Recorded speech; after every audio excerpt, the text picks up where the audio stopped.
Welcome to Mystery Bible. My name is Ken Primus. I am your host. We are looking at Exodus, and I know we have been here for a little while, and we're going to be here for a little longer as well. So we're focusing on the sources to gather insight as to what's happening as the children of Israel are heading towards Mount Sinai because they have an appointment. Remember, Moses says that God wanted them to be there and so forth. So they had an assignment to get there, and they're heading there, and while they're heading there, they're encountering some difficulty from one space to another, from one journey to another. And we have been spending some time, because I want you guys to get this, that the children of Israel, their journey, if you will, that journey from bondage, which is representative of Egypt, and going through the journey, getting to the promised land, okay? There's some journey, some incident that are going to come up in your life and my life. And so we have been called out of the kingdom of darkness, out of Egypt, representation of it. And then we are now being escorted to this journey towards Canaan, that land of milk and honey, which is a representation of heaven. So as we are leaving Egypt, we encounter some stuff. And one of the stuff that we encounter is some major problems where we cannot see an answer to how do we get out of it. And so God then introduces himself to you and I as new Christian. He says, "Today I have become your salvation." So he did the same at the children of Israel. He told them when they were at the Red Sea. But God was working in their behalf like he has been working in your life and my life behind the scenes for a long time.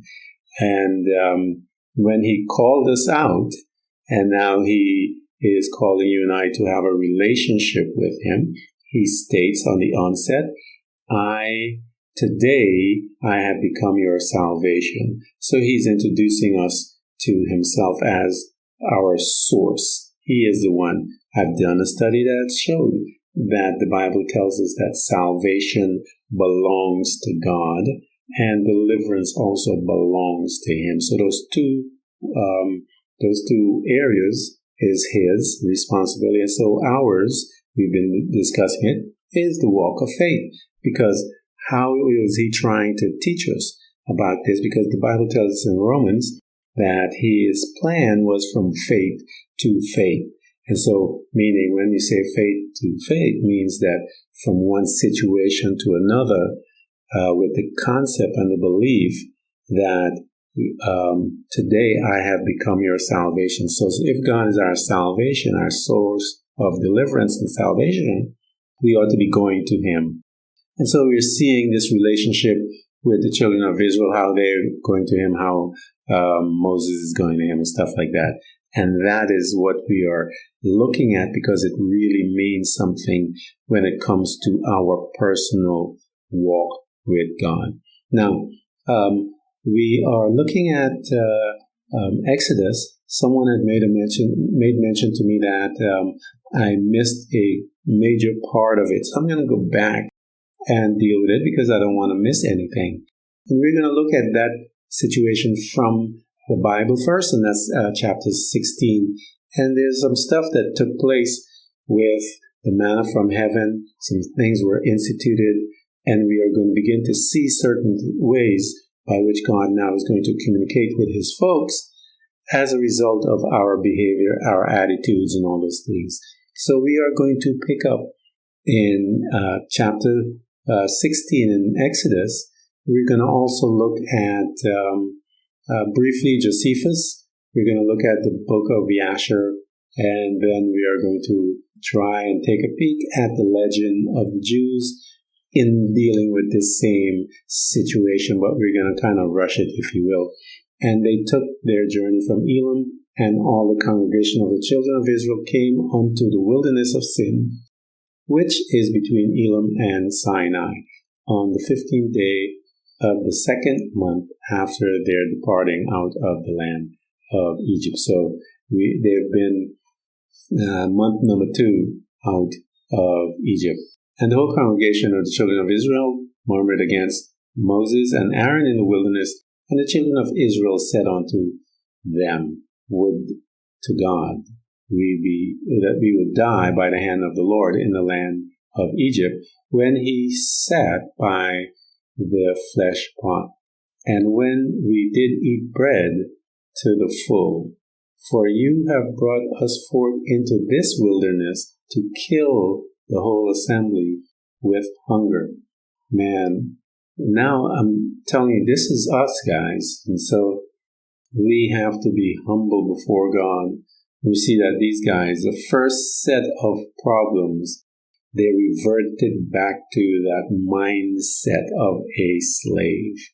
And God is going to try to institute ways by which he's going to teach them that they are no longer slaves, that they are free. Then said the Lord unto Moses, Behold, I will rain bread from heaven for you, and the people shall go out and gather a certain rate each day, that I may prove them whether they will walk in my law or no. So he's checking out a few things as he is instituting this thing with providing bread for them. And it came to pass that on the 6th day they shall prepare that which they bring in, and it shall be twice as much as they gather daily.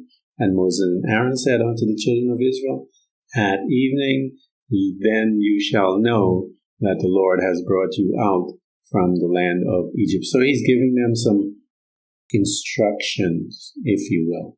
And it shall come to pass on the 6th day they shall prepare that which they bring in, and it shall be twice as much as they gather daily. So they're going daily, but on the 6th day something is going to happen, a miracle is going to happen, and whatever they bring in is going to be double. And so Moses taught them, and he brought them here. And tells us in verse 6, And Moses and Aaron said unto the children of Israel, At evening then shall you know that the Lord hath brought you out from the land of Egypt. And in the morning then shall you see the glory of the Lord, for that he heareth your murmuring against the Lord. The murmuring is against him. And what that you murmured against us, so you're coming against God's people, his leaders, if you will.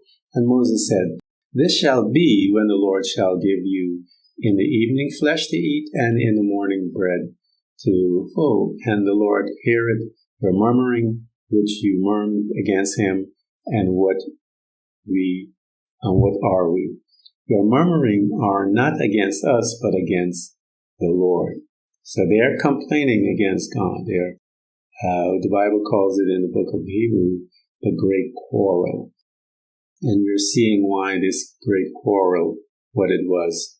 God is trying to introduce himself as their salvation, and they want nothing to do with it. They're constantly complaining, looking back as to how life was. And Moses spoke unto Aaron and said unto the congregation of children of Israel, Come near before the Lord, for he has heard your murmuring. Come on, guys, let's gather. And it came to pass, as Aaron spake unto the whole congregation, the children of Israel, that they looked towards the wilderness, and behold, the glory of the Lord appeared in the cloud. And the Lord spake unto Moses, saying, I have heard the murmuring of the children of Israel. Speak unto them, saying, At evening you shall eat flesh, and in the morning you shall be filled with bread, and you shall know that I am the Lord your God. And it came to pass that at that evening quail came up and covered the camp, and in the morning the dew lay around about the host.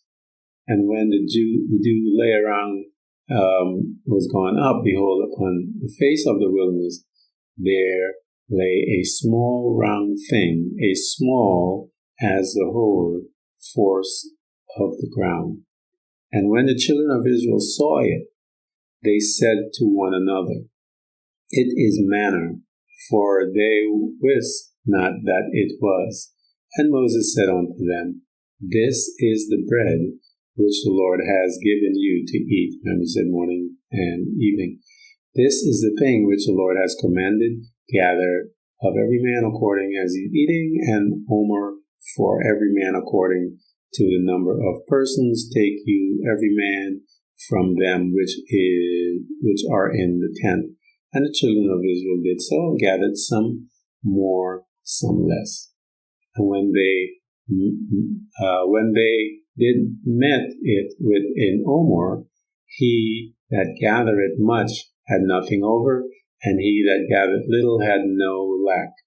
They gathered every man according to his eating. And Moses said, let no man leave it till the morning. So you're supposed to eat whatever you eat, and not to leave it in the morning. Notwithstanding, they hearkened unto Moses, but some of them of it left until in the morning, and it bare worm and stank, and Moses was angry with them. These guys are still not, he's always that, someone that is not going to be obedient to God. And their sin will always cause some problems, especially within families. And they gathered every morning, and every man according to his eating, and when the sun was waxed hot, it melted. And it came to pass that on the 6th day they gathered twice as much, 2 omer for one man, and all the rulers of the congregation came and told Moses.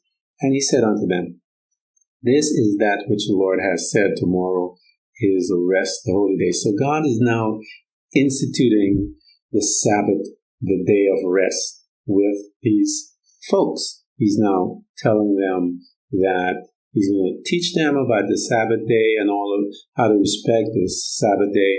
And we'll see that this becomes part of the children of Israel's lifestyle. And so he began to introduce to them this concept of the Sabbath day, a day of rest. And he had set that up before, but I just wanted to reiterate some of the stuff. So we know that this stuff that they're eating is manna, and then God provided a quail for them and so forth.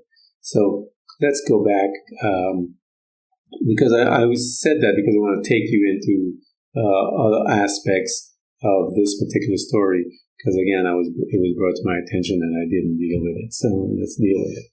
So we're looking now at the book of Yashar, chapter 81, verses 46 through 47. We'll see how much, in the book of Yashar, it didn't mention that much about what we just read from the Bible. It says, and they journeyed from Marah and came to Elim, and in Elim were 12 springs of water, 70 date trees, and the children of Israel camped there by the water.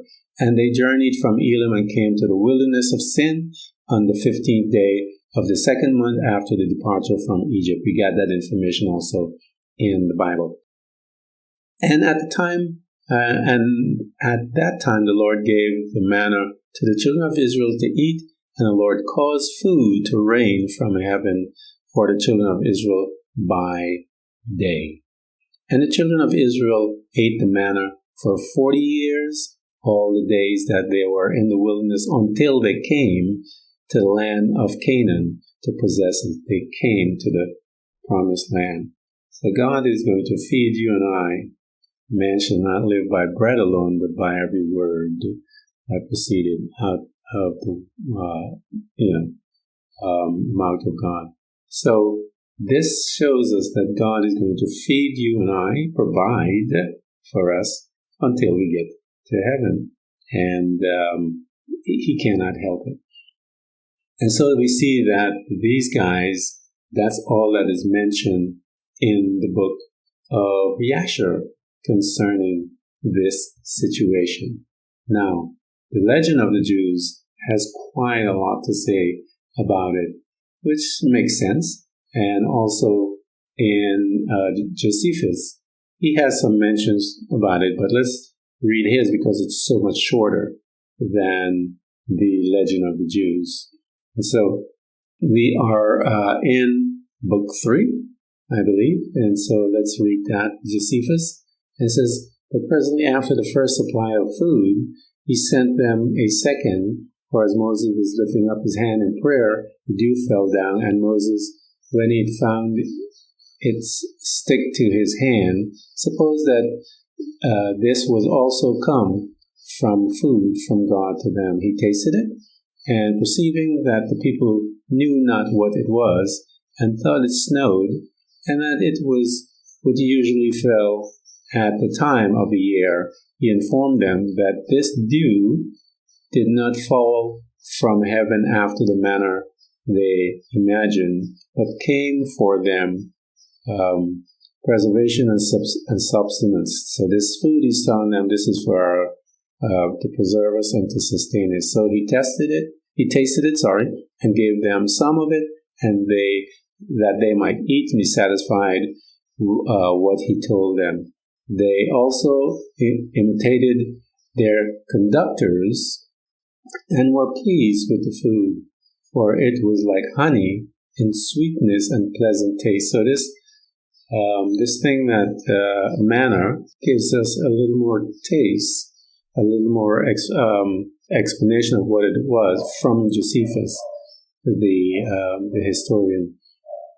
And he said that this tastes like honey, but like in its body, the beryllium, one of the sweet spices, and in bigness equal to the coriander seed, and very earnest they were in gathering it, but they were enjoined to gather it equally.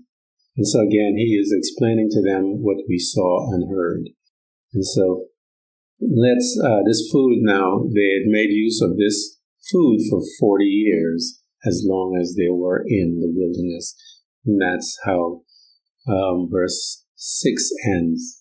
And we are now going to take a peek and see what it says in the Legend of the Jews, which is a lot to how they had mentioned that. They also, in the Legend of the Jews, they talk about the gathering of the manna, which we know, but they also talked about Miriam's well, which we never went over, and I want to go over that because it was kind of cool. And again, we just want to do things a little different here. So one of the things that I wanted to bring to your attention as we are reading this stuff, that God began to give them information to deprogram them, if you will. And God had told them he began to teach them about the Sabbath day, but he also began to give them some regs, if you will, regulations to govern them while they are en route, moving, and so forth. And so God referred to it and says, "And the Lord said unto Moses, how long will refuse you to keep my commandments and my laws?" So he had given to them a couple of things to do and to follow and instituted. And as a result, they were not following those things. And as a result of not following it, they began to get themselves into some situation. And that's when the war came about that we had studied last week. So we are called to be obedient to the word of God. Josephus said, not Josephus, he had said it tastes like honey, and the Bible says that it was like wafers made with honey. Talks about coriander seed. It says, "And the house of Israel called the name thereof manna, and it was like coriander seed, white, and the taste of it was like wafers made with honey." Angel food, man. And we know that God had given them. And Moses said, "This is the thing which the Lord commanded." So we know that when God commanded things, when he speaks, that's his commandment. And so he says, "Fill an omer of it to be kept on your generations, that you may see the bread wherein I have fed you in the wilderness, and I brought you." And this was in the ark of the covenant. That manna was in it.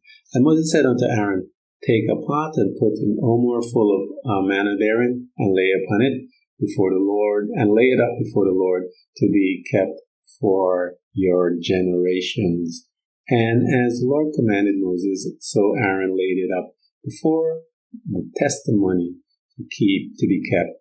And the children of Israel did eat manna for 40 years until they came to the land inhabited, that they eat manna until they came to the border of the land of Canaan. And now in Omer is the 10th part of the Ephraim. So we see that in chapter 16 that they were being introduced to these commands, and we know about that manna. Okay, and so we know verse 17 was when they were complaining about the water, and Moses strike the rock and so forth, and then it entered into the war in the Bible. It was after we read that in last week, chapter 17, that when Moses struck the water, they complained and all that type of stuff. The water ran like a river. Behold, I will stand there and upon the rock and in the Hebron, and you shall smite the rock, and there shall come water out of it. And the people drank rain, and Moses did so in the sight of the Israelites, the elders, and he called that place Massa. And we know that right after that in verses 8, then came Amalek and fought with Israel. So, but as I mentioned to you, in the other books, the other canons, the other sources that we've been looking at, that this in situation as far as what went on with the children of Israel with the manna and all that type of stuff, I wanted to bring you in with the other vantage point to see some additional information. So we are now going to look at the legend of the Jews. The cause of the war, the cause of the want of water at Mer had been that for 3 days the people had neglected to study the Torah, and it was for this reason that the prophets and the elders of Israel instituted a custom of reading from the Torah on Saturdays, Mondays, and Thursdays at the public service, so that 3 days might never again pass without a reading of the Torah. Now, this is just before they get into the war and so forth. So we're looking again from the legend of the Jews so that we can get some insight from them. From Mara, they moved to Elim from a distance of palm tree made to place. So we read about that in the others. And it says, let me continue reading this so that you guys can get it, so we can get what they're trying to say within this area. From there, they move on to Elim. From a distant, palm trees made the place look inviting enough.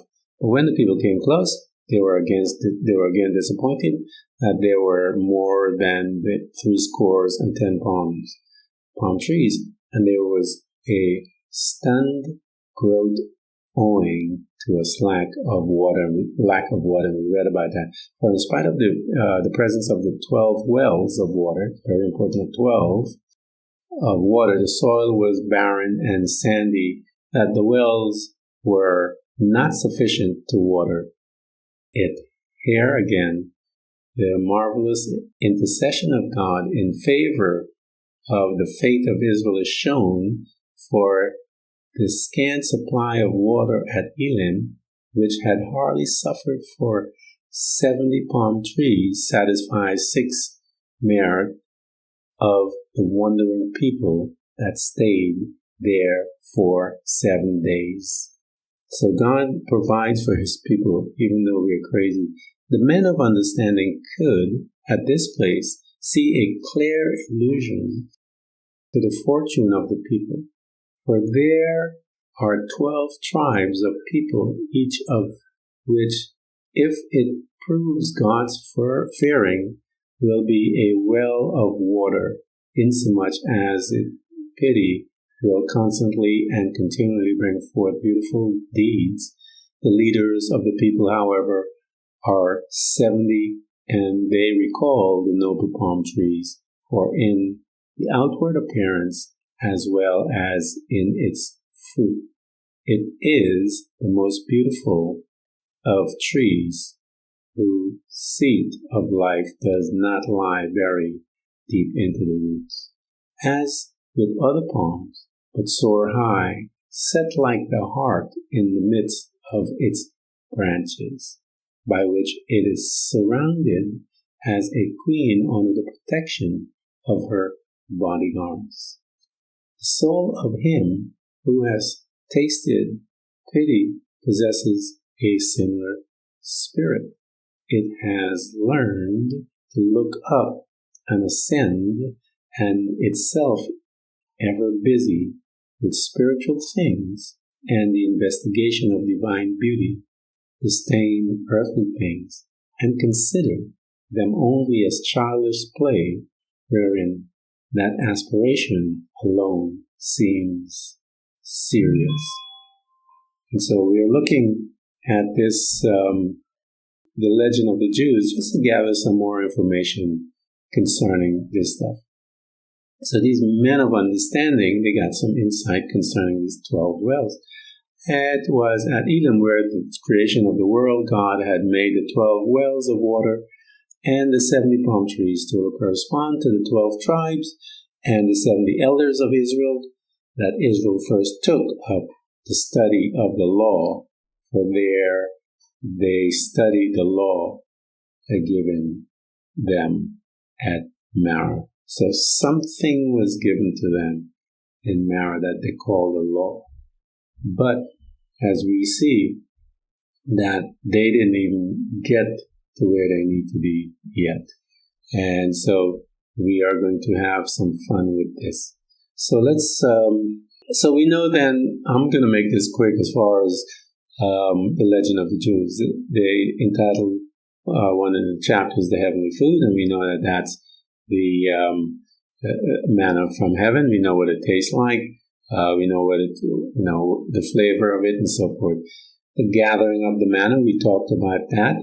God now begins to institute to them that the Sabbath day is going to be somewhat special, and you guys need to start, paying attention, if you will, that this is a special day and that it's a day of rest. And so we have worked all of our lives and Monday through Sunday, and God has given us a day of rest. And most of us use that to destroy our bodies and so forth and party ourselves into oblivion. And then we, just kind of stumble into Monday, and want to know why our lives are the mess that it is. So we see that one of these things in the legend of the Jews, they go into more of additional history by King Josiah and all these kind of stuff. That doesn't relay yet, and we'll deal with that when we get to that place. So, but I want to bring you guys to Miriam's well. Okay, this is the Bible didn't mention this, but I wanted to mention it because it is in the legend of the Jews. And one of the reasons why I wanted to bring this to you guys is because they're saying, legend of the Jews, saying that because the people began to turn from God's commandments, that he brought in Amalek to correct them, if you will, to bring them back into their place. And let's take a look at Miriam's well. Let me read that for you guys so that you can see what it says. Received as they were all the cares of subsistence through the gift of manna. It was plainly the duty of the Israelites to devote themselves exclusively to the study of the Torah. When, therefore, they slackened in the performance of this duty, punishment in the form of lack of water immediately overtook them. This was the first time that they actually experienced want.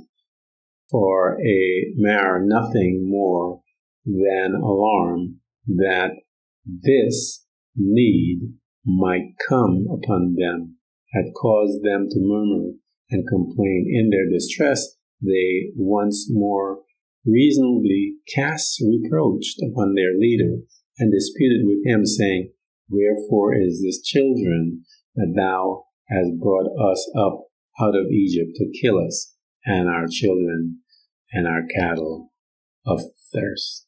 And so we see that that complaint again.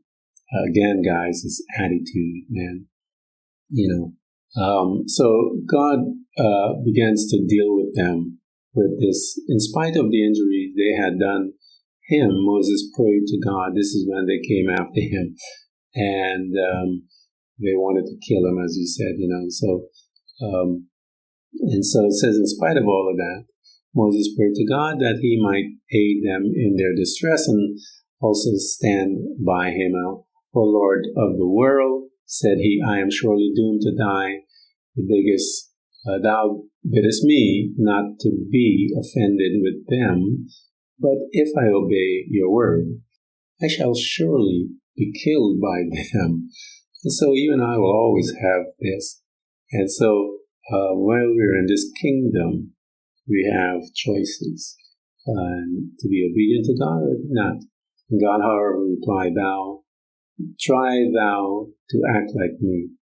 As I return good for evil, so do you return to them good for evil, and forgive their trespass. Go on before the people, and we shall see who dares touch you. Hardly had Moses shown himself to the people when all of them rose reverently from their seat, whereon God said to Moses, How often have I told you not to be angry with them, but to lead them as a shepherd leads his flock? It is for their sake that I have set you on this height, and only for their sake wilt thou find grace, goodwill, and mercy in my sight. So God is talking about his leader. He says, I put you in place here for these folks. So we're going to see this conversation a little later. And then God bade him go with some elders to the rock of Heber and fetch water out of it. The elders were to accompany him there, and he might convince that he was not bringing water from a well, but smiting from a rock, smiting it from a rock. To accomplish this miracle, God bade him smite the rock with the rod, as the people labored under the impression that the rod could only bring destruction. For through its agency, Moses had brought the 10 plagues upon the Egyptians in Egypt and the Red Sea, and now they were to see that it could work good also. Upon God's bidding, Moses told the people to choose from which rock they wish water would flow, and hardly had Moses touched the sapphire rock, the rock which they had chosen, when plenteous water flowed from it. They spotted the spot where this occurred, God called Manasseh and Meribah, because Israel had there tried their God, saying, If God is Lord over all of us, if he satisfy our needs and will further show us that he knows our thoughts, then we will serve him, but not otherwise. Wow. I'm so glad I read that. So these guys are putting up markers to God, and it is wonderful to see that I am not as crazy, that I'm crazy, but I don't know if I was crazy like that. Well, that's not true. I actually told God that I was going to be the best sinner that he ever saw after I lost everything in my life when my life started falling apart because I was disobedient to God. and my marriage fell apart. I lost everything. I lost my family. Yeah, that's when I turned to him and said, I'm out. And I'm going to be the biggest sinner you ever saw. And he laughed at me and allowed me to be crazy. And then he brought me back. The Holy Spirit brought me back so that I can be a servant and serve him. So God is always interesting in our crazy behavior. But these guys that throw down the gauntlet, the water that flowed from them on this spot served not only as a relief for their present need, but on the occasion there were revealed to them a well of water which did not abandon them in all their 40 years wandering, but accompanied them all their marches. God wrought this great miracle from the merit of the prophetess Miriam, wherefore it is called Miriam's well. And so this is what I wanted to bring to you guys. But his well dated back to the beginning of the world, for God created it on the second day of the creation, and on one time it was the possession of Abraham. It was this same well that Abraham demanded back from Abimelech, king of the Philistines, after the king's servant had violently taken it away. But when Abimelech pretended not to know anything about it, saying, I wot not who has done this thing, Abraham said, Thou and I will send sheep to the well, and he shall be declared the rightful owner of the well, for whose sheep the water will sprout forth to water them. And continued Abraham, from the same well all shall the seventh generation after me, the wanderers in the desert draw their supply. So we see Abraham having a conversation about his kids, or his descendants, if you will. And it's very interesting because that well is a pivotal part of the children of Israel's history. And so let's take a look and make sure that we get all of this so that we can end this podcast. So we know that he said that his people will be coming by here. We know that that well did not dry up. It stayed there because these folks were circling for 40 years because of their disobedience to God's word. And so that well was still open there. It makes sense that they would come by that fence, that well, because it was there.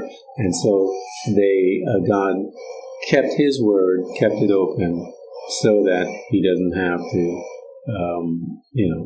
do it again. So this well was in the shape of, it looked like a rock, out of which the water gushed forth at front of the spout. It followed them all there, wandering up hills and down dales and whatever they halted, it halted too, and it settled outside the tabernacle. Thereupon the leaders of the 12 tribes would appear, each with his own staff, and chant these words to the well. Spring up, O well, sing unto you it, nobles of the people, dig it by the direction of the lawgivers for their staff. Then the water would gush forth, and the depth of the well and shoot up in the pillar, high in the pillar, and then discharge itself into great streams that were navigable. And on the other rivers the Jews sailed to the ocean and hauled all the treasures of the world thereupon. And again, this is from the legend of the Jews. And so I want to bring it to you guys so you guys can see what is passed down within the people. The different parts of the camp were separated by these rivers, so the women visiting each other were obliged to make up a ship. Then the water discharged itself beyond the encampment, wherein it surrounded a great plain in which grew every conceivable kind of plant and trees. And these trees, owing to the miraculous water, daily bore fruit, fresh fruit. This will This well brought fragrant herbs with it so that the women had no need of perfumes on the march, for the herbs they gathered served this purpose. This well, furthermore, threw down soft, fragrant kinds of grass and served as a pleasant couch for the poor who had no pillow or bedcloth. Upon the entrance of the Holy Land, this well disappeared and was hidden in a certain spot of the Sea of Tiberias. Standing upon Carmel and looking over the sea, one can notice there is a sheave-like rock, and that is the well of Miriam. Once upon a time, it happened that a leper bathed at this place of the Sea of Tiberias, and hardly had to come in contact with the water of Miriam's well when he was instantly healed. So I want to answer that and go back, and so I wanted to circle back and deal with this particular podcast because I was instructed that I'd miss some stuff and I didn't want to miss stuff. And so in the legend of the Jews is the Abimelech war against Israel. So from there, which was not covered, this Miriam as well, and that all that stuff that went on that we just spoke about, it was not a part of the Bible. And so I just wanted to bring that to you because, again, we were bringing different vantage points so we can learn some things while we were studying or walking through the Bible. So, guys, I want to thank you for being faithful and just following me. I ask that you share and like so that we can grow the channel and get more visitors and traffic here. And if you guys need to talk to me, I told you many times, just email me and or say something and ask your questions. And if I know the answer, I'll get it. If not, I'll go do some research and bring it to you so that you can get it and I can get it too as well. So I want to thank you guys for coming. And again, those that are supporting me, thank you so much. I deeply appreciate it. And I want to release a blessing on each and every one of you guys. And I pray for you guys that God will meet your needs, show you wisdom. The Bible tells us that the good man, he gives to that good man wisdom, knowledge, and joy. And so I'm praying that God will give that to you, wisdom, knowledge, and joy, as you're dealing with all of the issues that are happening in your life, so that you and I can learn who we are and become effective and change this world.